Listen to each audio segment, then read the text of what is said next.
నువ్వు భక్తిహీనుడువైనా, నువ్వు భక్తిహీనురాలువైనా నీకు చివరి అవకాశం ఇదేనేమో. మరి నువ్వు గనుక ఆయన వైపు తిరిగి నీ పాపములన్నిటినీ ఒప్పుకొని నువ్వు గనుక వదిలిపెడితే దేవుడు నిన్ను క్షమిస్తాడంట, దేవుడు నిన్ను అంగీకరిస్తాడంట.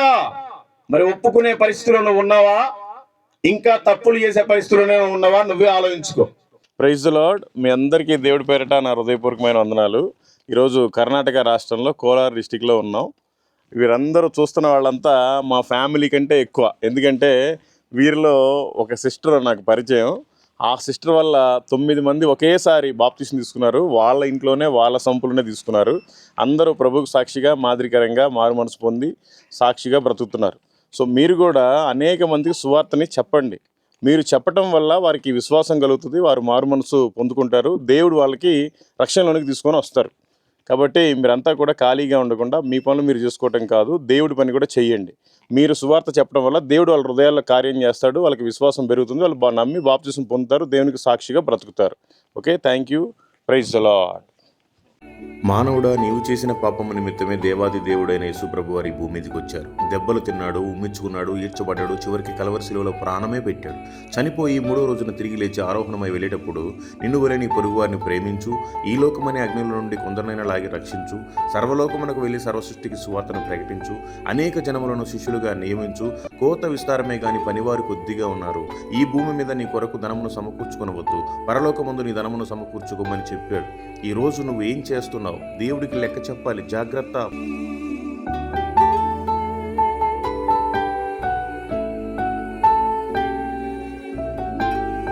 Praise the Lord. వచ్చిన మీ అందరికీ దేవుడి పేరిట నా హృదయపూర్వకమైన వందనాలు.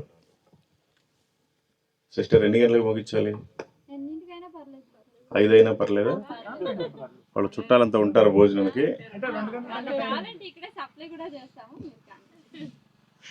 సరే, మంచిది. ముందుగా ఒక 4 మాటలు నా సాక్ష్యాన్ని చెప్పి ఆ తర్వాత దేవుని మాటలు ఒకటి చెప్తాను. నేను రాత్రి 12:20కి లేచాము. ఇక్కడికి వచ్చేసరికి 11 అయింది. మేము ఎక్కడ ఆగకుండా అంత దూరం నుంచి వచ్చాం. ఎందుకు వచ్చాము, ఎలా వచ్చాము అనేది మీకు చెప్తాం. ముందుగా నేను వాక్యం చెప్పేదానికంటే ముందు ఈరోజు పాపది కాబట్టి ఆ ప్రోగ్రాం గురించి, అసలు దేవుడు ఆ పాప విషయంలో ఏం చేయబోతున్నాడు, ఎందుకు చేశాడు, ఏంటి అనేది కొన్ని మాట్లాడుకుందాం. కీర్తనల గ్రంథము 127వ కీర్తన 3వ వచనం ఈ విధంగా సెలవిస్తుంది: గర్భఫలము ఆయన ఇచ్చు బహుమానమే. పాప వీళ్ళని అప్రిషియేట్ చేయాలి. పాప మంచి ఎంగేజ్లో ఉన్నారు. నేను పరిచయం కాకముందే వీళ్ళకి మ్యారేజ్ అయింది. వీళ్ళు యాక్చువల్గా నాకు ఫస్ట్ క్రీడా సిస్టర్ గారు తెలుసు. క్రీడా సిస్టర్ గారి వల్ల వీళ్ళందరూ ఫ్యామిలీ అంతా పరిచయం. వీళ్ళందరూ 2022లో ఒకేసారి బాప్తిసం తీసుకున్నారు. అప్పుడు నేనే ఒక పాస్టర్ గారిని తీసుకొచ్చి బాప్తిసం ఇప్పించాను. సో అదంతా వేరే, చెప్పాలంటే చాలా టైం అయిపోద్ది. ఈ పాప ఈ టైంలో ఎందుకు ఇక్కడ ఉంది అంటే, వీళ్ళు ఫస్ట్ పాపం పిల్లల గురించి ప్లాన్ చేసుకోలేదు. అంటే ఇంకా కొన్ని రోజులు జాబ్ చేసిన తర్వాత, లేకపోతే ఇంకొన్ని రోజులు సెటిల్ అయిన తర్వాత పిల్లల్ని కందాంలే అనుకున్నారు.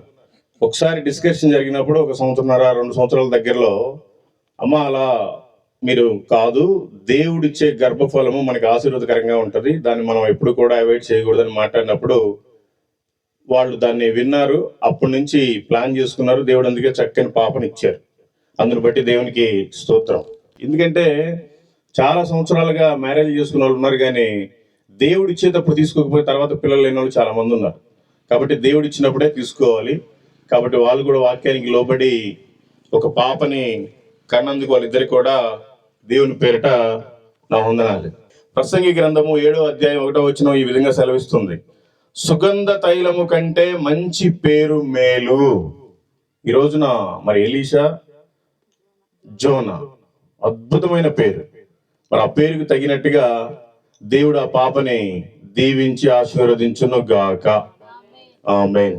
ఆ పాపని దేవుడు ఆశీర్వదించాలంటే ఆ తల్లిదండ్రులు ఇద్దరు కూడా సామెతల గ్రంథం 22వ అధ్యాయం 6వ వచనం ప్రకారం పెంచాలి.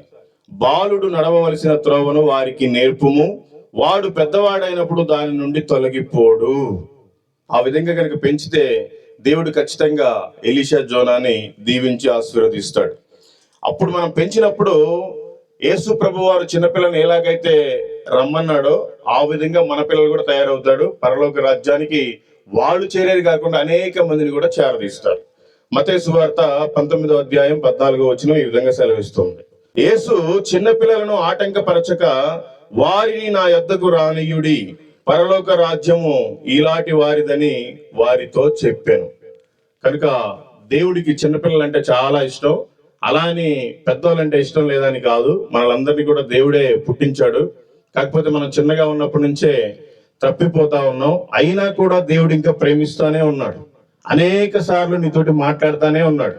నువ్వు ఇప్పటికైనా ఈ పెద్ద పెద్దోళ్ళు చేసే పనులని మానుకొని కొంచెం చిన్నపిల్లల మనసులాగా ఉంటే మనమంతా కూడా పరలోకానికి చేరతాం. ఓకే, ఇది పరిస్థితి. నేను సువార్తికుని కనుక ఓన్లీ సువార్తనే చెప్తాను. నేను ఎందుకంటే పాస్టర్ని కాదు, నేను మీకు చెప్పేంత గొప్పవాడిని కూడా కాదు. మీరంతా నాకంటే చాలా పెద్దోళ్ళు, చాలా సీనియర్స్. కాబట్టి అసలు దేవుని వాక్యం మనకు ఏం చెప్తుంది, మనం ఎలా ఉన్నాం అనేది ఈరోజు మనం తెలుసుకుందాం. అపోస్తుల కార్యములు 10వ అధ్యాయం 36వ వచనం ఈ విధంగా సెలవిస్తుంది. యేసుక్రీస్తు అందరికీ ప్రభువు. యేసు ప్రభు ఓన్లీ ఇక్కడ ఉన్న వాళ్ళకి మాత్రమే ప్రభు కాదండి. యేసుక్రీస్తు అందరికీ ప్రభు. తూర్పు దిక్కు మొదలుకొని పడమర దిక్కు వరకు నీది ఏ దేశమైనా నీకు యేసుక్రీస్తే దేవుడు. నీది ఏ రాష్ట్రమైనా నీకు యేసుక్రీస్తే దేవుడు. నీది ఏ జిల్లా అయినా యేసుక్రీస్తే నీకు దేవుడు. ఏ మండలమైనా ఏ గ్రామమైనా యేసుక్రీస్తు తప్ప మరొక దేవుడు లేడు. అట్లాగే యేసుక్రీస్తు అందరికీ ప్రభు.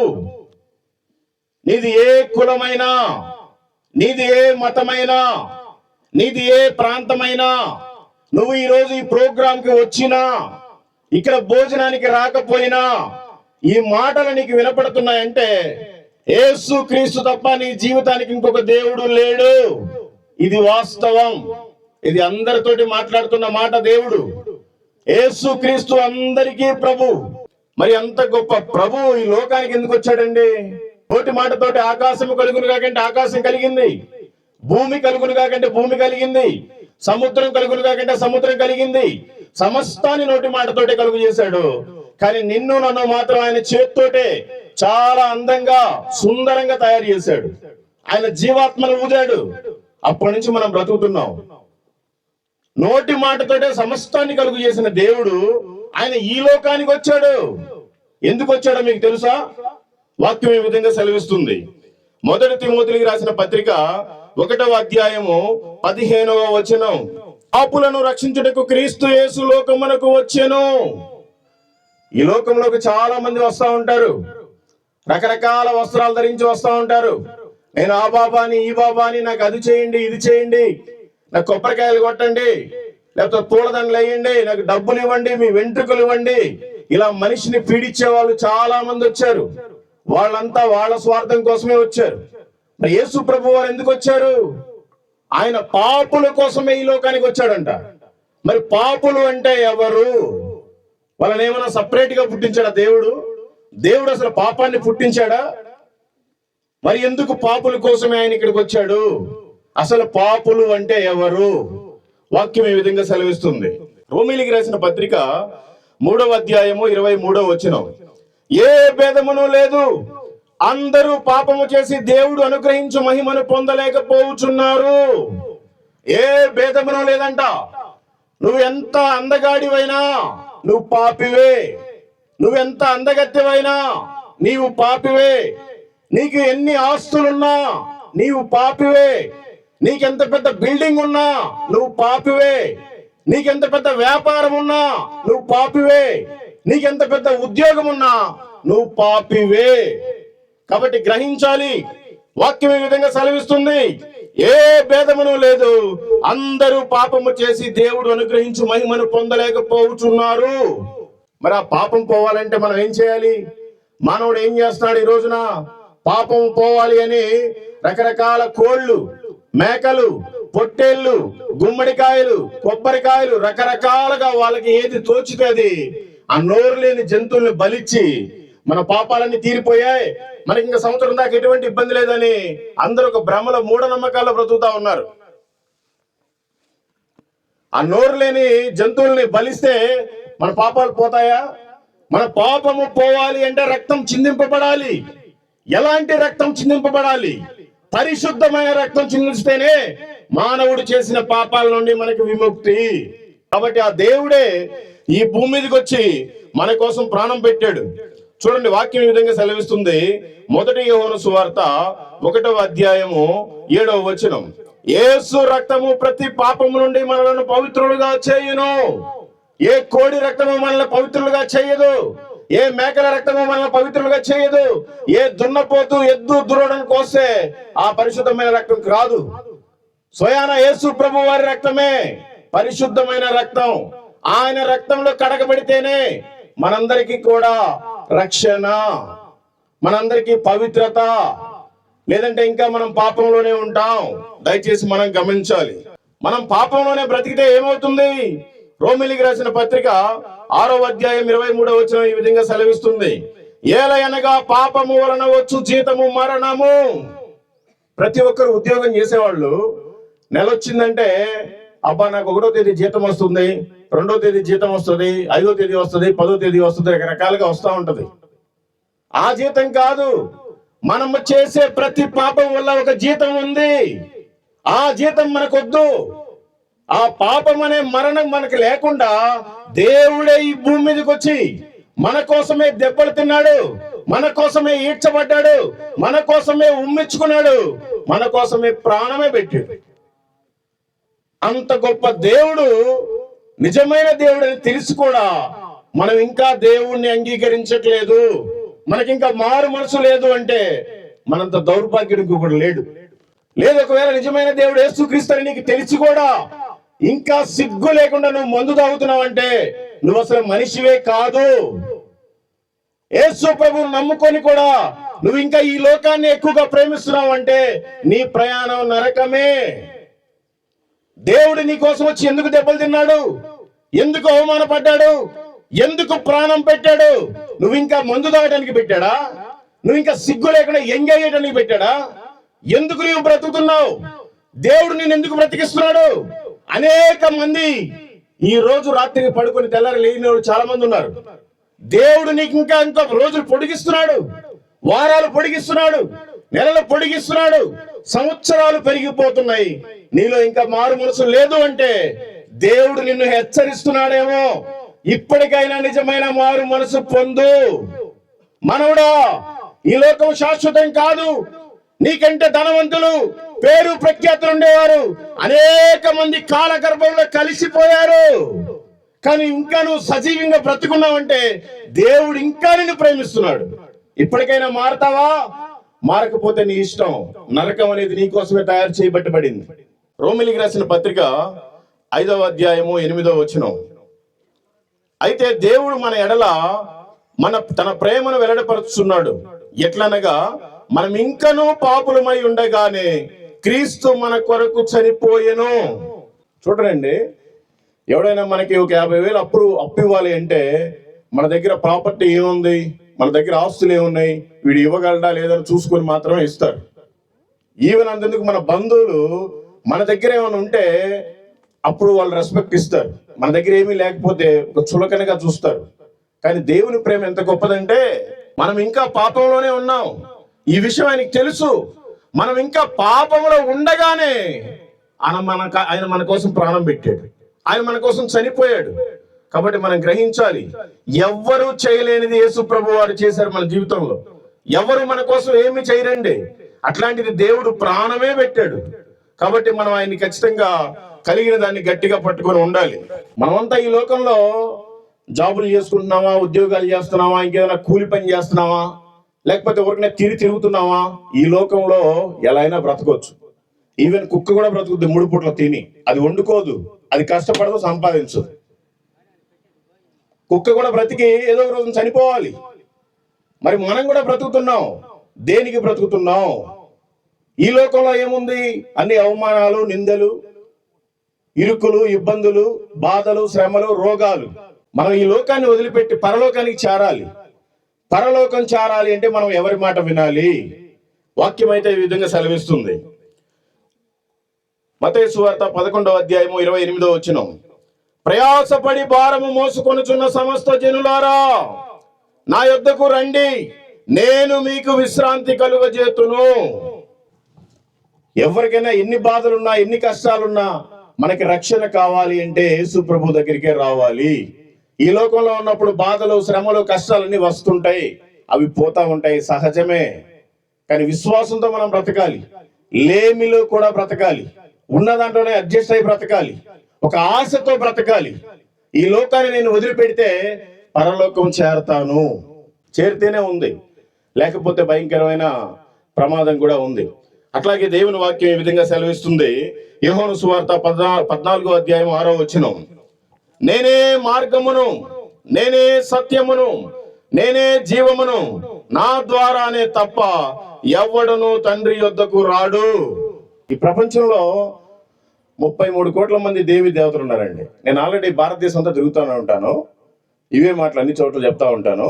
రీసెంట్ గా ఉత్తరాఖండ్ లో కేసు అయింది, గుజరాత్ లో కేసు అయింది, ఇంకా ఎప్పుడు పిలుస్తారో తెలియదు.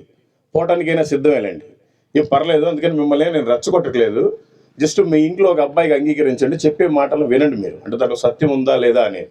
నేనే మార్గమును, నేనే సత్యమును, నేనే జీవమును, నా ద్వారా తప్ప ఎవడను తండ్రి యొద్దకు చేరడు అని యేసు ప్రభు వారే చెప్తున్నారు. మరి ఈ లోకంలో ఎవరైనా చెప్తారా? ఒరే బాబు, అటు కాదు మార్గం, ఇది మార్గం అంటే ఎవడన్నా వింటాడా? మరి మనం సత్యమైన మార్గం అని తెలుసుకొని కూడా మనం ఈ మార్గంలో ఉండకుండా ఈ మార్గం అని చెప్పుకుంటూ పక్క మార్గాల్లో ఎందుకు తిరుగుతున్నాం? తెలుసుకోవాలి. మనకు ఒకసారి యేసు ప్రభు నిజమైన దేవుడు అని తెలిసిన తర్వాత సిగ్గుండాలి మనకి, సిగరెట్లు తాగటానికి, మందు తాగటానికి, అబద్ధాలు మాట్లాడటానికి, ఈ లోకాన్ని ప్రేమించడానికి. మనమంతా వేరు చేయబడ్డాం, మన కోసమే ప్రాణం పెట్టాడు. మనం ఒకసారి మారు మనసు పొందిన తర్వాత మళ్ళీ మన మనసుని ఎలా వెనక్కి మార్చుకుంటాం? మార్చుకుంటే మన కోసమే నరకం తయారు చేయబడి ఉంది. కాబట్టి దయచేసి మనమంతా ఆయన మార్గంలో ఉండాలి, అదే సన్మార్గం. నేను విననయ్యా, నా ఇష్టం వచ్చినట్టు నేను ఉంటాను, నువ్వెవడో నాకు చెప్పేది అనుకుంటే మీ ఇష్టం. మీ అందరి కోసం ఒక మంచి వాక్యం రాసి పెట్టుంది. పాపం వలన వచ్చు జీతం మరణమే, ఆ మరణం ఎక్కడికి దారి తీస్తుందో కూడా ఇక్కడ రాసి పెట్టాడు దేవుడు.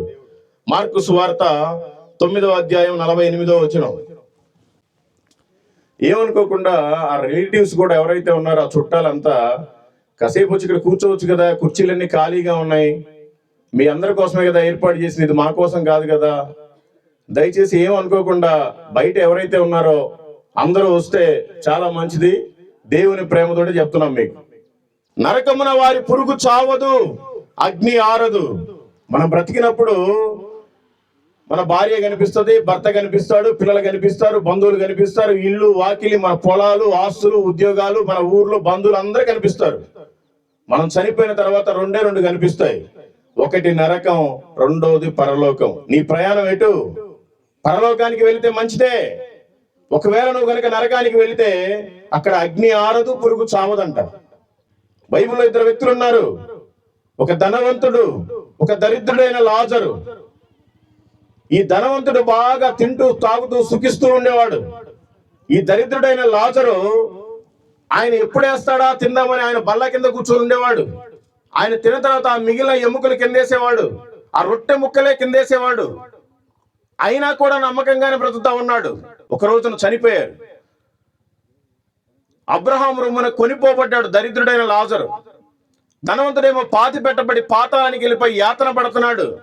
అయ్యా తండ్రివైన అబ్రహామా, నా దగ్గర రొట్టె ముక్కలు తినేవాడు నీ రొమ్మున ఉన్నాడు, నేను ఏమో ఈ పాతాళంలో యాతన పడలేకపోతున్నాను తండ్రి. అవును, నీకు అక్కడే, నువ్వు బ్రతికిన రోజులు నీ ఇష్టానుసారం బ్రతికావు, వీడు నాకు నమ్మకంగా బ్రతికాడు, అందుకే నేను రొమ్మును తీసుకున్నా అంటున్నాడు అబ్రహాం తండ్రి. మరి మనం ఎక్కడికి వెళ్తాం? అయ్యా నేను యాతన పడలేకపోతున్నాను, ఆ దరిద్రుడైన లాజరుని ఒకసారి నా దగ్గరికి పంపించు, చిటికిన వేలతోటైనా నా నాలుగు మీద ఒక డ్రాపు వాటర్ వేస్తాడేమో, నేను బ్రతుకుతానయ్యా అని కేకలు పెడుతున్నాడు. కుదరదు. నువ్వు బ్రతికినప్పుడే మారు మనసు పొంది దేవునికి సాక్షిగా ఉండాలి. నువ్వు చనిపోయిన తర్వాత నీకు అగ్ని ఆరదు, పురుగు చావదంటే ఇదే అని అంటున్నాడు అక్కడి నుంచి అబ్రహాం గారు. అయ్యా సరేనయ్యా, నేనంటే కాలిపోతున్నాను, ఈ పాతాళంలో యాతన పడుతున్నాను, నాకు 5గురు సహోదరులు ఉన్నారు తండ్రి, వారికైనా సువార్తను చెప్పడానికి ఆ దరిద్రుడు లాజరును ఒకసారి భూమి మీదకి పంపించు. కుదరదు. నీవు బ్రతికినప్పుడే నీవు మార్గంలో ఉంటూ అనేక మంది నీ సన్మార్గంలోనికి తీసుకొని రావాలి. నీ కుటుంబంలో ఉన్న వారికి నీవే రక్షణ చెప్పుకోవాలి. నువ్వే సువార్తను ప్రకటించుకోవాలి. నువ్వు చనిపోయిన రోజున నీ ఇంట్లో వారికి సువార్తని చెప్పేవాడు ఎవడో రాడు. మనం బ్రతికున్నప్పుడే మనం చక్కబెట్టుకోవాలి. మన పెద్దోళ్ళంతా అంతా ఉంటారు కదా, దీపం గుణంగానే ఇల్లు చక్కబెట్టుకోవాలి అని. నువ్వు చనిపోక ముందే నీ ఇంట్లో వారికి సువార్తను చెప్పుకోవాలి. వాళ్ళందరూ రక్షణలో ఉన్నారో లేరో చూసుకోవాల్సిన బాధ్యత నీదే. లేదంటే ఈ ధనవంతుడికి పట్టిన గతే నీకు కూడా పట్టిద్ది. గ్రహించాలి. నిర్గమకాండము 20వ అధ్యాయము 3, 4, 5, 6 వచనాలు. నేను తప్ప వేరొక దేవుడు నీకు ఉండకూడదు. పైన ఆకాశం అందే కాని, క్రింది భూమి ఎందే కాని, భూమి కింద నీళ్ల ఎందే కాని, ఇండు దేని రూపమునైనను విగ్రహమునైనను నీవు చేసుకొనకూడదు. వాటికి సాగిల పడకూడదు, వాటిని పూజింపకూడదు. స్పష్టంగా దేవుని వాక్యం ఈ విధంగా సెలవిస్తుంది బైబిల్. ఇది నా సొంతంగా చెప్పట్లేదు. అయినా కూడా దేవుని వాక్యాన్ని పక్కన పెట్టి మనకి నచ్చిన ఫోటోలను పెట్టుకుంటున్నాం, మనకి నచ్చిన బొమ్మలను పెట్టుకుంటున్నాం. తప్పు కదా అది. అలా చేయటం వల్ల నువ్వు ఎంత నష్టపోతున్నావు ఒకసారి ఆలోచించండి. పైన ఆకాశం అందే కాని, క్రింద భూమి ఎందే కాని, భూమి కింద నీళ్ళ ఎందే కాని, ఇండు దేని రూపమునైనను విగ్రహమునైనను నీవు చేసుకొనకూడదు. వాటికి సాగిల పడకూడదు, వాటిని పూజింపకూడదు అని దేవుని వాక్యం సెలవిస్తుంది. కానీ ఈ రోజున క్రైస్తవులే వారికి నచ్చిన ఫోటోలు పెట్టుకుంటున్నారు, వారికి నచ్చిన బొమ్మలు పెట్టుకుంటున్నారు, వాటినే పూజిస్తున్నారు. మీ పరిస్థితి ఏమిటి? వాక్యం ఈ విధంగా సెలవిస్తుంది. ఏలైనగా నీ దేవుడునైన యెహోవానగు నేను రోషము గల దేవుడును, నన్ను ద్వేషించు వారి విషయంలో 3, 4 తరముల వరకు తండ్రుల దోషమును కుమారుల మీదికి రప్పించుచు, నన్ను ప్రేమించి నా ఆజ్ఞలు గైకొను వారికి 1000 తరముల వరకు కరుణించవాడనై ఉన్నాను. ఈ లోక ఆచారాలు, మూఢనమ్మకాలు అవి మారితేనే మన మీద ఉండే శాపాన్ని దేవుడు కొట్టివేస్తాడు. మనం ఇంకా వాక్యానికి విరుద్ధంగా అవే పూజలు చేస్తూ ఉంటే, అవే బొమ్మల మీదే మనం పెంచుకుంటా ఉంటే మమకారాన్ని, దేవుడికి అసహ్యం వేస్తుంది, దేవుడికి కోపం వస్తుంది. దేవుడు ఎలా ఉంటాడో ఎవరో చూడలేదు. ఈవెన్ యేసు ప్రభు అయినా సరే 2000 సంవత్సరాల క్రితం ఆయన ఎలా ఉన్నాడని ఊహించి రాశారు, ఊహించి ఆ చిత్రపటాన్ని గీశారు. ఆడెవడో సినిమా యాక్టర్ యేసు ప్రభు వేసి వేసుకుని ఒక సినిమా తీస్తే ఆ హీరో ఫోటో పెట్టుకుంటున్నారు అందరూ ఈ రోజున యేసు ప్రభు అని చెప్పి. మన పిల్లలు మన దగ్గరికి వచ్చి నాన్న అనాలి. మన పక్కింటి దగ్గరికి వెళ్ళి నాన్న అని పిలిస్తే సొంత నాన్నకి ఎంత కోపం వస్తుంది, ఎంత బాధ వేస్తుంది. మరి ఎందుకు మనము ఆ విగ్రహారాధనలో ఉండాలి? గ్రహించాలి. మరి మీకు చెప్పట్లేదేమో, ఈ లోకం శాశ్వతం కాదు. ఏ రోజు చివరి రోజో తెలియదు. ఇప్పుడు మేము 350 కిలోమీటర్ల నుంచి వచ్చాము, మళ్ళీ 350 కిలోమీటర్లు వెళ్ళాలి. వెళ్ళేదాకా గ్యారంటీ ఉందా? లేదు. ఒకవేళ యాక్సిడెంట్ ఈ రోజే నేను చనిపోయినా నాకు సంతోషమే, నేను ఆయన రాజ్యానికి చేరతాను. మరి నీకు ఈ గురి గమ్యం నీకుందా? లేకపోతే నువ్వు క్రైస్తవుడివి, క్రైస్తవురాలని చెప్పుకోవడం వ్యర్థమే. కాబట్టి మీరు వాటిలో నుంచి బయటికి రావాలి. రోమిలికి రాసిన పత్రిక 12వ అధ్యాయము 2వ వచనం ఈ విధంగా సెలవిస్తుంది. మీరు ఈ లోక మర్యాదను అనుసరింపక ఉత్తమమును అనుకూలమును సంపూర్ణమునయ్యున్న దేవుని చిత్తం మీద పరీక్షించి తెలుసుకున్నట్లు మీ మనసు మారి నూతన మగుట వలన రూపాంతరము పొందుడి. మీ మనసు మార్చుకోవాలంట. మీరు రూపాంతరం చెందాలి. అప్పుడే దేవుడు మిమ్మల్ని ఈ కట్లు బంధకాలు విగ్రహారాధన నుంచి విడిపిస్తాడు. మీకే మనసు మారకపోతే, ఒకవేళ మనకి మనసు మారకుండా మన ఇష్టానుసారమైన పూజలు ఇంకా అన్ని చేస్తా ఉన్నాం అనుకోండి, మనం భక్తులం కాదు. అప్పుడు భక్తిహీనులం అవుతాం. భక్తిహీనుల గురించి బైబిల్ ఏం మాట్లాడుతుంది? దేవుని వాక్యం ఏమని సెలవిస్తుంది? చూద్దాం. సామెతల గ్రంథము 16వ అధ్యాయము 4వ వచనం. యెహోవా ప్రతి వస్తువును దాని దాని పని నిమిత్తము కలుగజేసెను, నాశన దినమునకు ఆయన భక్తిహీనులను కలుగజేసెను. దేవుడంట నోటి మాటతోటే సమస్తాన్ని కలుగజేశాడు కదా. దాని పని నిమిత్తమే కలుగు చేశాడు. మామిడి చెట్టు ఉంది మనం తినటానికి, ఇంకేదో వేప చెట్టు ఉంది మనం మంచి నీడనివ్వటానికి, అన్ని రకరకాలుగా మానవుడు కూడా దేవుడిచ్చిన జ్ఞానాన్ని వాడుకొని, ఇదిగో ఇది పుల్పీటు ఇక నిలబడటానికి, మైకు మాట్లాడటానికి, ఆ సౌండ్ బాక్స్ వినపడటానికి, ఇలా దేవుడు రకరకాలుగా అన్నిటిని సృష్టించాడు దాని పని నిమిత్తం. కానీ ఏదైతే దేవుడు వద్దని చెప్పిన దాన్ని నువ్వు ఇంకా చేస్తున్నావో భక్తిహీనుడుగా మిగిలిపోయావే. నిన్ను కూడా ఒకదానికే తయారు చేశాడు. దేనికి తయారు చేశాడు అక్కడ ఉంది. మీది ఏ బైబుల్ అయినా సామెతల గ్రంథం ఉంటుంది, 16వ అధ్యాయం 4వ వచనం చదువుకోండి. యెహోవా ప్రతి వస్తువును దాని పని నిమిత్తం కలుగజేసెను, నాశన దినమునకు ఆయన భక్తిహీనులను కలుగజేసెను. నరకములో కాల్చటానికి కూడా నిన్నే దేవుడే తయారు చేశాడు. మరి నీ కోసం వచ్చి భూమి మీదకి ప్రాణం పెట్టాడు ఎందుకు? నువ్వు నరకానికి వెళ్ళిపోవటానికా? మరెందుకు దేవునికి వాక్యానికి వ్యతిరేకంగా నువ్వు జీవించి నరకానికి వెళ్ళిపోతున్నావు? భక్తిహీనులంతా నాశన దినం కోసమే తయారు చేయబడ్డారంట. నువ్వు ఇప్పటికే భక్తిహీనురాలుగా ఉన్నావేమో, ఈ రోజైనా మారు మనసు పొందు. భక్తిహీనుడు కూడా ఇంకొక అవకాశం ఇస్తున్నాడు దేవుడు. యెషయా గ్రంథము 55వ అధ్యాయము 7వ వచనం. భక్తిహీనులు తమ మార్గమును విడవవలెను, దుష్టులు తన తలంపులను మానవలెను. వారు యెహోవా వైపు తిరిగిన ఎడల ఆయన వారి యందు జాలిపడును. వారు మన దేవుని వైపు తిరిగిన ఎడల ఆయన బహుగా క్షమించును. నువ్వు భక్తిహీనుడువైనా, నువ్వు భక్తిహీనురాలువైనా నీకు చివరి అవకాశం ఇదేనేమో. మరి నువ్వు గనుక ఆయన వైపు తిరిగి నీ పాపములన్నిటినీ ఒప్పుకొని నువ్వు గనుక వదిలిపెడితే దేవుడు నిన్ను క్షమిస్తాడంట, దేవుడు నిన్ను అంగీకరిస్తాడంట. మరి ఒప్పుకునే పరిస్థితుల్లో ఉన్నావా? ఇంకా తప్పులు చేసే పరిస్థితుల్లోనే ఉన్నావా? నువ్వే ఆలోచించుకో. మొదటి తెస్సలోనికీయులకు రాసిన పత్రిక 5వ అధ్యాయము 21-22 వచనాలు. సమస్తమును పరీక్షించి మేలైన దానిని చేపట్టుడి, ప్రతి విధమైన కీడునకు దూరముగా ఉండుడి. మీకు తెలుసు ఏది మంచో తెలుసు, ఏది చెడో తెలుసు. మందు త్రాగకూడదు అని తెలుసు, కానీ మందునే త్రాగుతావు. సిగరెట్లు తాగకూడదు అని తెలుసు, సిగరెట్లే తాగుతావు. మనం దేవుడి పిల్లలం, అబద్ధం ఆడకూడదని తెలుసు, అబద్ధాలే ఆడతావు. మనం క్రైస్తవులో మోసం చేయకూడదని తెలుసు, మోసము చేయటానికే ఇష్టపడతావు. మరి దేవుడు ఇంకా నేను ఎందుకు బ్రతికించాలి? కాబట్టి దయచేసి ఏది మేలైనదో ఏది కీడైనదో మనమే ఆలోచించుకొని బ్రతకాలి.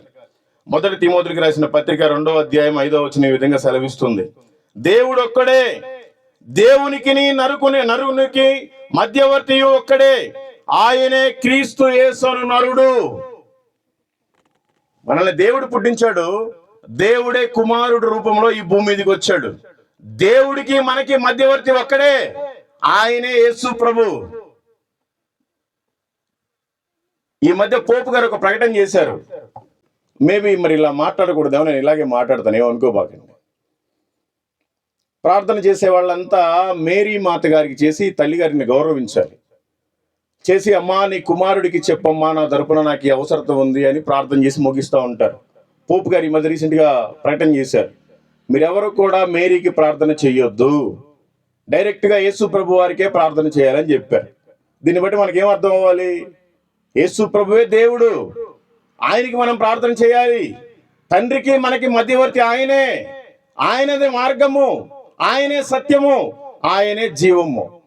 నమ్మితే ఇప్పటికైనా మన మనోనేత్రాలు వెలిగింపబడతాయి, లేకపోతే ఇంకా గుడ్డితనంలోనే ఉంటాం. తెలుసుకోండి.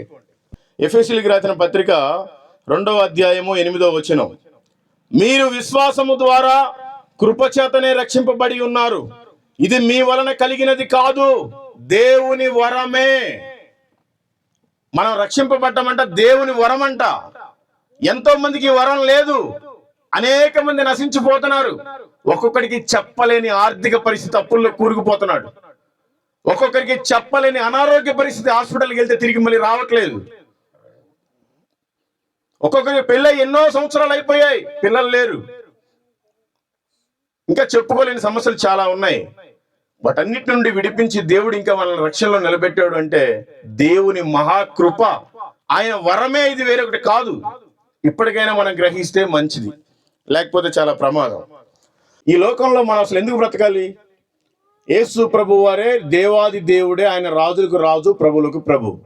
ఈ భూమి మీదకి వచ్చాడు, మన కోసం ప్రాణం పెట్టాడు, తిరిగి లేచాడు, అనేక అద్భుతాలు చేశాడు. ఆయన కళ్ళు లేని వారికి కళ్ళు ఇచ్చాడు, కాళ్ళు లేని వారికి కాళ్ళు ఇచ్చాడు, నోరు లేని వారికి మాటలు ఇచ్చాడు, చెవులు లేనిపోతే వినపడ్డాయి, పక్షవాతం వస్తే పడిపోయిన వాళ్ళని అందరం పరిపెత్తుకొని వెళ్ళిపోమన్నాడు. అనేక ఇంకా అద్భుతాలు ఎన్నో చేశాడు. కానీ ఆయన కూడా ఈ భూమి మీద సువార్తను ప్రకటించాడు. దేనికి ప్రకటించాడు? మనకు మాదిరికరం. ఆయన ఎలా బ్రతికాడో మనం అలా బ్రతకాలి. ఆయన ఎలా బ్రతికాడో అలా మనం బ్రతకపోతే మన జీవితంలో చాలా పెద్ద శ్రమలు వస్తాయి. మీకెవరికి శ్రమలు లేవేమో, నాకు బొచ్చెడు శ్రమలు, నాకు ఇంట్లో శ్రమలే, బయట శ్రమలే. అయినా కూడా నేను సంతోషంగానే ఉంటున్నాను. మీరు కూడా శ్రమల్లో నుంచి విడిపించాలి అంటే మీరు ఏం చేయాలి? మీకు ఇంకా ఏదైనా ఒక శ్రమ ఉందేమో, ఆ శ్రమ పోవాలి అంటే నువ్వేం చేయాలో దేవుడు ఇక్కడ క్లియర్గా రాసి పెట్టాడు. చదవండి, పౌలు గారు ఈ మాట చెప్తున్నారు. 1 కొరింథీయులకు రాసిన పత్రిక 9వ అధ్యాయము 16వ వచనం. నేను సువార్తను ప్రకటించుచున్నాను, నాకు అతిశయ కారణము లేదు. సువార్తను ప్రకటింపవలసిన భారము నా మీద మోపబడి ఉన్నది. అయ్యో, నేను సువార్తను ప్రకటింపకపోయిన ఎడల నాకు శ్రమ. ప్రతి మనిషిది రాసి పెట్టుకోవాలి. ఎవడైతే సువార్తను ప్రకటించట్లేదో వాడి జీవితంలో శ్రమే. నువ్వు ఎప్పుడైతే దేవుని పని చేస్తావో, సువార్తను ప్రకటిస్తావో, ఆ శ్రమ కూడా నీకు సంతోషంగా సమాధానంగా మారబోతుంది. ఇది సత్యం. సువార్త అంటే ఏదో అన్ని వదిలేసుకొని మాలాగా దేశాల పడి మీద తిరగమని కాదు. మనం చేసే ఉద్యోగంలోనే మన పక్క వారితోటి మన సాక్ష్యాన్ని పంచుకోవాలి. దేవుని యొక్క ప్రేమని వాళ్ళకి తెలియజేయాలి. మనం చేసే కూలి పనిలోనే మన సాక్ష్యాన్ని పంచుకోవాలి. దేవుని మాటలు వాళ్ళకి చెప్పాలి. మనం చేసే వ్యాపారంలోనే దేవుని మాటలు చెప్పాలి. ఎంతో మందికి కోట్ల రూపాయల ఆస్తులు ఉన్నాయి, వాళ్ళకి లెక్క పెట్టుకోవడానికి కూడా కుదరదు. మీకు ఎగ్జాంపుల్ చెప్పాలంటే, ముఖేష్ అంబానీ వాళ్ళ చిన్న అబ్బాయి 10 లక్షల కోట్ల పైబడి ఆస్తులు ఉన్నాయి. ఏసీ వేసుకుంటే చనిపోతాడు. ఆ అబ్బాయికి 500 రూపాయల నోట్లు కనుక పెడితే ఆ అబ్బాయి జీవితకాలం మొత్తం కూడా సగం కూడా లెక్క పెట్టలేడు, అంత డబ్బు ఉంది. అయినా ఏసీ వేసుకొని పడుకుంటే చనిపోతాడు. దేవుడు నీకు అంతకంటే మంచి ఆరోగ్యాన్ని ఇచ్చాడు. 3 పూటల భోజనం చేస్తున్నావు. చేసి మనం ఏం చేస్తున్నాం? ఎందరికో లేని భాగ్యాన్ని మనకి ఇచ్చాడు కదా దేవుడు. 3 పూటల భోజనం చేస్తున్నాం. కనీసం ఒక 3 యేసు ప్రభు గురించి పరిచయం చేయరా మీరు? చేయకపోతే మిమ్మల్ని ఎందుకు దేవుడు అసలు రక్షించాలి? దేవుడు ఎందుకు మిమ్మల్ని ఇంకా బ్రతికించాలి? దయచేసి ఆలోచించండి. మనకి ఇంకా శ్రమలు వస్తున్నాయి, కష్టాలు వస్తున్నాయి, బాధలు వస్తున్నాయి, ఇంట్లో సంతోషం సమాధానం లేదు అంటే మనం సువార్త ప్రకటించాలి. సువార్త ప్రకటించకపోతేనే మనకి శ్రమ. ఇది సత్యం. తెలుసుకుంటే మంచిది, తెలుసుకోకపోతే మీ ఇష్టం. ప్రకటన గ్రంథము 3వ అధ్యాయము 15-16 వచనాలు. నీ క్రియలను నేను ఎరుగుదును, నీవు చల్లగానైనను వెచ్చగానైనను లేవు. నీవు చల్లగానైనను వెచ్చగానైనను ఉండినా మేలు. నీవు వెచ్చగానైనను చల్లగానైనను ఉండక నులివెచ్చనగా ఉన్నావు గనుక నేను నిన్ను నా నోటి నుండి ఉమ్మివేయని ఉద్దేశించుతున్నాడంట దేవుడు. మరి మనం ఏం చేస్తున్నాం? ప్రభు కోసం క్రైస్తవులని చెప్పుకుంటున్నాం, చల్లగా ఉంటున్నాం. బయటికి వెళ్తున్నాం, అన్ని వెచ్చటి పనులు చేస్తున్నాం. ఉండటం మాత్రం నులివెచ్చనగా ఉంటున్నాం. అలా కాదు. ఉంటావా? సరిగ్గా ఉండు దేవుళ్ళో. వెళ్ళిపోతావా? ఎలాగో వెళ్ళిపోరు, ఇక నరకమే. నువ్వు అటు ఇటు కాకుండా క్రైస్తవులని చెప్పుకొని బ్రతికేదంతా దరిద్రపు బ్రతికైతే దేవుని నామానికి అవమానం. దేవుడు నిన్ను ఉమ్మివేయడానికి ఆయన ఉద్దేశించున్నాడంట. కాబట్టి ఇప్పటికైనా మారితే మంచిది. నువ్వు చల్లగానైనా ఉండకూడదు, వెచ్చగానైనా ఉండకూడదు అని నువ్వు అనుకోకూడదు. నువ్వు ఉండేదే నులివెచ్చగా ఉన్నావు. నువ్వు చల్లగానైనా ఉండు, మంచిగా భక్తిగా, లేదంటే వదిలేసే దేవుణ్ణి. ఎందుకంటే ఎలాగో నీ ప్రయాణం నరకమే. ఇలా చెప్పకూడదు కానీ చెప్తున్నా. ఎందుకు మరి? నీ వల్ల అవమానం, దేవుడికే అవమానం. దయచేసి నులివెచ్చనగా ఉండబాకు. దేవుడు నీ కోసం ప్రాణం పెట్టాడు, ఎవ్వడు ఏమి చేయలేదు. దాన్ని నువ్వు ఎప్పుడు దృష్టిలో పెట్టుకోవాలి. మనం ఈ రోజు నిద్ర లేస్తున్నామంటే దేవుడు మన కోసం ఒక వరంగా ఒక రోజుని ఇచ్చాడు. ఈ ఒక్క రోజులో మనం దేవుని కోసం ఏం చెప్పగలం, ఏం చేయగలం అనే కసి ఉండాలి మనకి. ఎంతో మంది బైక్లు వేసుకొని, కార్లు వేసుకొని వెళ్తా ఉంటారు, తిరిగి మళ్ళీ ఇంటికి రారు. మనం వస్తున్నాం, ఎందుకు? ఏం చేయటానికి వస్తున్నావు? కాబట్టి మీరంతా కూడా గమనించాలి. అయ్యా, నేను సువార్తను చెప్పలేను, నేను మందు మానలేను, అబద్ధాలు మానలేను, మోసాలు మానలేను అంటే నీ ఇష్టం. నీ గురించి చక్కగా రాసి పెట్టున్నారు. నేను కూడా ముగిచ్చేస్తున్నా, పాపం భోజనం టైం అయింది, మరి స్టార్ట్ చేసిందే లేటుగా. దేవుడు నీకోసమే రాసి పెట్టాడేమో, నువ్వేం చేస్తున్నావో దేవుడికి తెలుసు, అందుకే ఈ వచ్చిన నీకోసమే రాసి పెట్టాడు. ఒకసారి అందరూ వినండి. ప్రకటన గ్రంథము 22వ అధ్యాయము 11, 12 వచనాలు. అన్యాయము చేయువాడు ఇంకను అన్యాయమే చేయనిమ్ము, అపవిత్రుడైన వాడు ఇంకను అపవిత్రుడుగానే ఉండనిమ్ము, నీతిమంతుడు ఇంకను నీతిమంతుడుగానే ఉండనిమ్ము, పరిశుద్ధుడు ఇంకను పరిశుద్ధుడుగానే ఉండనిమ్ము.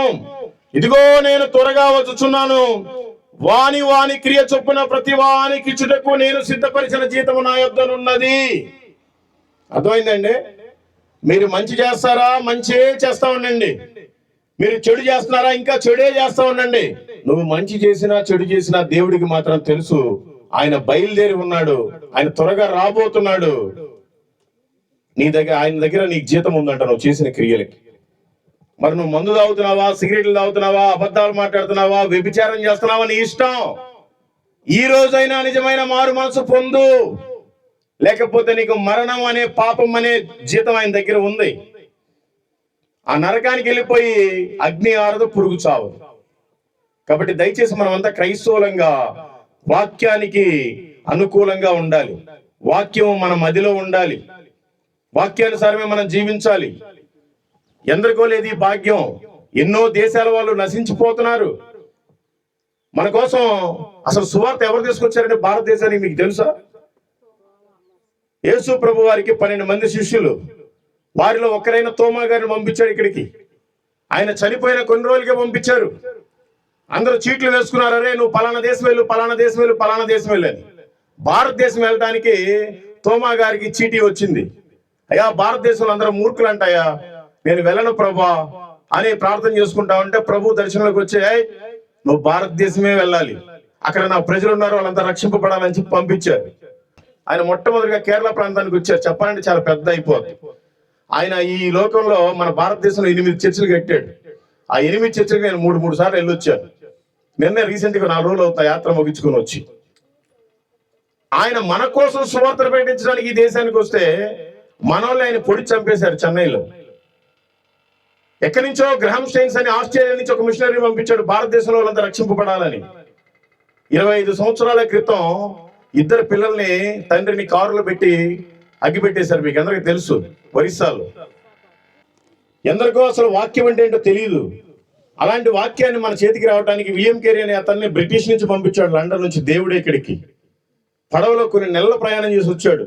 ఆయన సొంతంగా మన భారతదేశ భాషలు 14 నేర్చుకున్నాడు. ఇంకా 34 వాళ్ళ టీంలో వాళ్ళు నేర్చుకున్నారు. బైబుల్ నేను తయారు చేయాలి, అందరికి అందించాలని పాపం ఆయన కంకణం కట్టుకున్నాడు.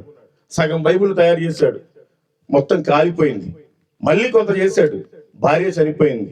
మళ్ళీ కొంత చేశాడు, పిల్లలు కూడా చనిపోయారు. లాస్ట్కి బైబుల్ని పూర్తి చేసి ఆయన కూడా చనిపోయాడు. ఈ రోజున ఆడపిల్లలు చదువుకుంటున్నారంటే విలియం కేరీ. ఈ రోజున మొట్టమొదటిగా అసలు మనకి ప్రింటింగ్ తీసుకొచ్చాడంటే విలియం కేరీ. ఎందరికో లేని భాగ్యాన్ని, వాక్యాన్ని మన చేతిలో పెట్టాడంటే ఈ రోజున విలియం కేరీ. మనం చదివినా చదవకపోయినా మన బైబుల్ మన చేతిలో ఉందంటే దేవుడు పంపిన బిడ్డ అతను. అట్లా రకరకాల ప్రజలు ఎక్కడెక్కడి నుంచో వచ్చి సువార్తలు చేస్తున్నారు, దేవుని గురించి చెప్తున్నారు, కానీ మనం మాత్రం ఇక్కడి నుంచి కదలట్లేదు. సాధు సుందర్ సింగ్ గారు పంజాబ్లో ఉంటారు. ఆయన ఒక సింగ్ సర్దార్ కుటుంబంలో జన్మించాడు, పెళ్లి చేసుకోలేదు.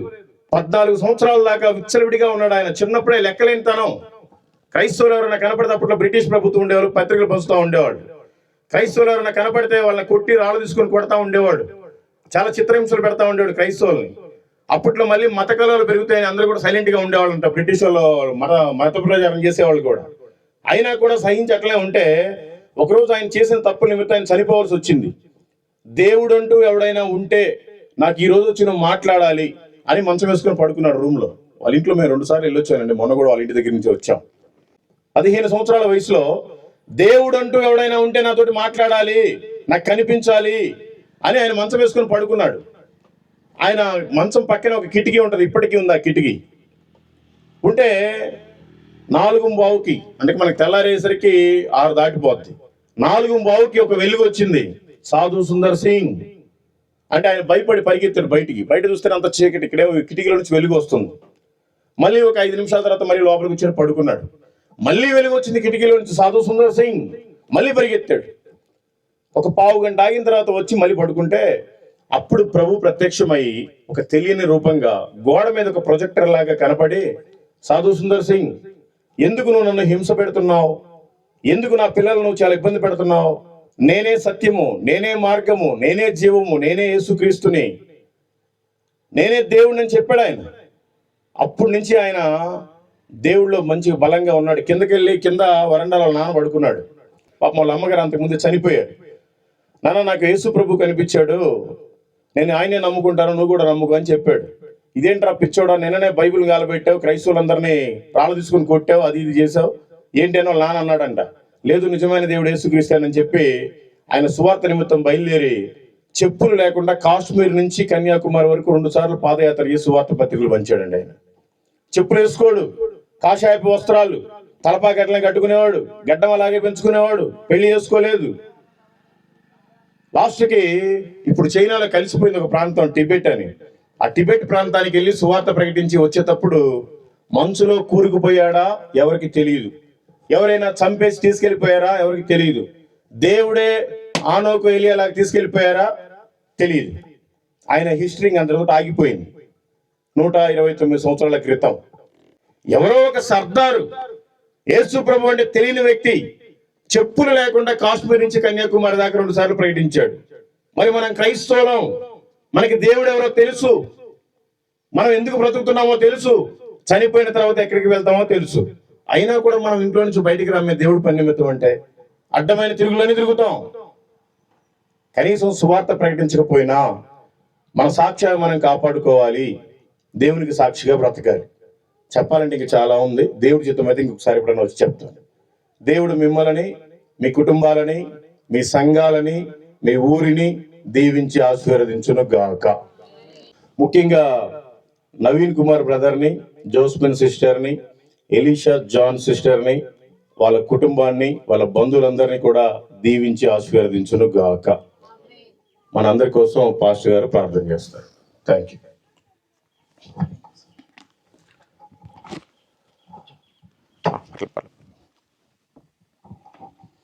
ప్రార్థన చేసుకుందాం. చక్కగా దేవుని బ్రదరు అలా గద్దింపులు ఎంతో చక్కగా, నాకు కూడా అదే ఇష్టం. ఏం చేస్తావు, పారిపోతారు చర్చిల్లో ఉంటారు. మాకు స్వార్థికులకి ఏం పారిపోదు మరి మా చర్చి ఒక గిన్నె కానీ గట్టిగా ఉండాలి. అది ఎంతో సంతోషకరం. వారందరూ కూడా సమయం అయింది, కళ్ళు మూసుకున్నట్టు ప్రార్థన చేస్తాం.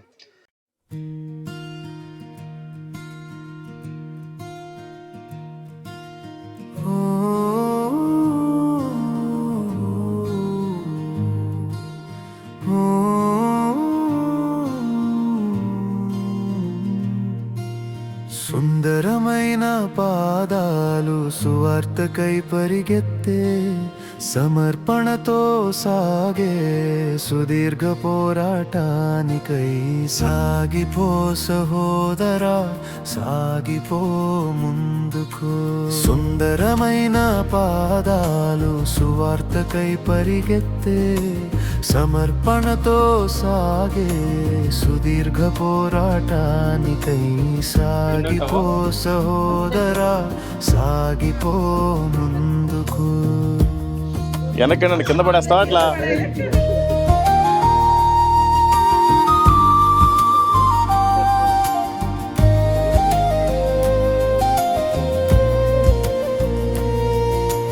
హింసలు ఎదురైనా, అవమానాలే కలిగినా, కలత చెందక కరుణతో సాగి. Praise the lord. మీ అందరికీ దేవుడి పేరిట నా హృదయపూర్వకమైన వందనాలు. ఈరోజు కర్ణాటక రాష్ట్రంలో కోలార్ డిస్టిక్లో ఉన్నాం. వీరందరూ చూస్తున్న వాళ్ళంతా మా ఫ్యామిలీ కంటే ఎక్కువ. ఎందుకంటే వీరిలో ఒక సిస్టర్ నాకు పరిచయం. ఆ సిస్టర్ వల్ల 9 మంది ఒకేసారి బాప్టిజం తీసుకున్నారు. వాళ్ళ ఇంట్లోనే, వాళ్ళ సంపులోనే తీసుకున్నారు. అందరూ ప్రభువుకు సాక్షిగా, మాదిరికరంగా మారు మనసు పొంది సాక్షిగా బ్రతుకుతున్నారు. సో మీరు కూడా అనేక మందికి సువార్తని చెప్పండి. మీరు చెప్పటం వల్ల వారికి విశ్వాసం కలుగుతుంది, వారు మారు మనసు పొందుకుంటారు, దేవుడు వాళ్ళకి రక్షణలోనికి తీసుకొని వస్తారు. కాబట్టి మీరంతా కూడా ఖాళీగా ఉండకుండా మీ పనులు మీరు చేసుకోవటం కాదు, దేవుడి పని కూడా చెయ్యండి. మీరు సువార్త చెప్పడం వల్ల దేవుడు వాళ్ళ హృదయాల్లో కార్యం చేస్తాడు, వాళ్ళకి విశ్వాసం పెరుగుతుంది, వాళ్ళు నమ్మి బాప్తిసం పొందుతారు, దేవునికి సాక్షిగా బ్రతుకుతారు. Okay, thank you. Praise the Lord.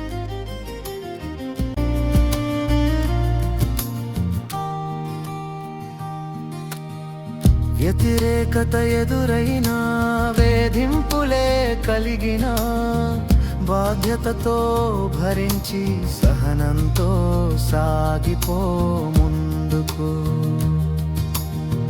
వ్యతిరేకత ఎదురైనా, వేధింపులే కలిగిన, బాధ్యతతో భరించి సహనంతో సాగిపో ముందుకు.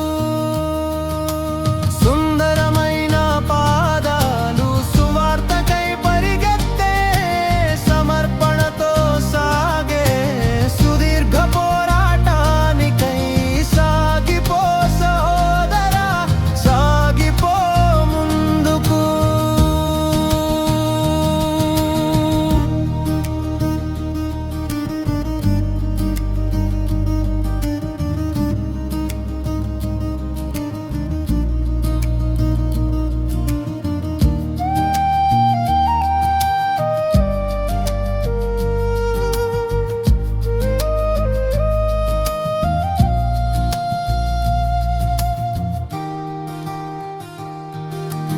ఆత్మల భారంతో అలయక కొనసాగు, బహుమతి కొరకు గమ్యంతో సాగిపో ముందుకు.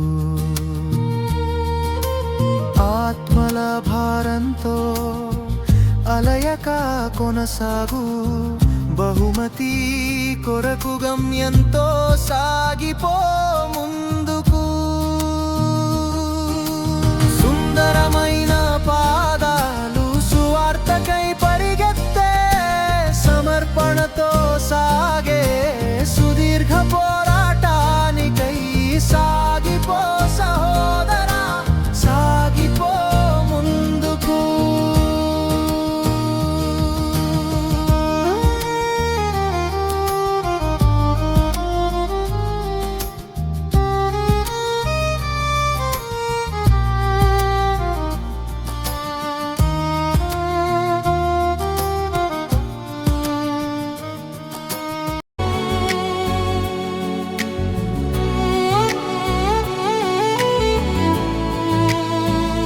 పాపపు ఊబిలో పడియున్న వారలారా, శాపపు బంధకాలలో చిక్కుకున్న వారలారా,